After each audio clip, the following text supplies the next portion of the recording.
It was not long ago that Ibrahim Tradore, a relatively low-ranking officer in Burkina Faso's military, was running an artillery regiment in a small northern town. Now, cheering crowds greet the self-declared leader after he and a group of soldiers overthrew President Paul-Henri Damiba. It was the West African country's second coup this year. But in an interview with Radio France International, Traoré insisted he will not be in charge for long.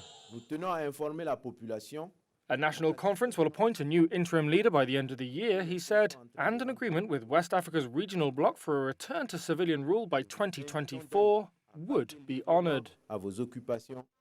Still, an early picture of what Traoré's junta intends to do with its time in power has emerged.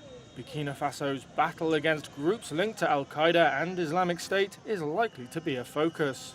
Traoré is a career soldier who's fought on the front line against the militants.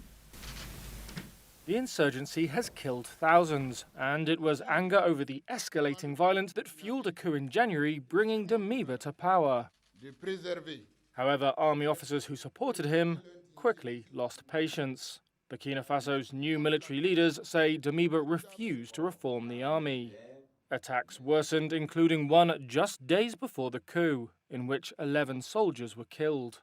As well as army reform, another option for Traoré is ties with new international partners, such as Russia. Russian flags have been waved in the street, and Russia has expressed support for the coup, just as Western powers were condemning it. The founder of Russian private military company Wagner Group has congratulated Traoré.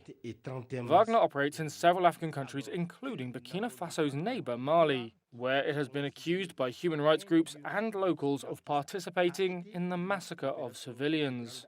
It has not responded to the accusations.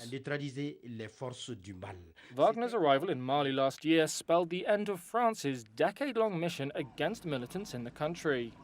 Ties between Burkina Faso and Russia could further strain relations with the former colonial power. In the aftermath of the coup, the French embassy in Ouagadougou was attacked by Traoré's supporters.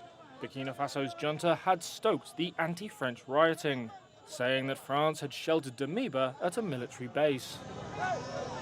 France denied this. Traoré, now on a crash course in diplomacy, downplayed the link between Damiba and France and called an end to the protests.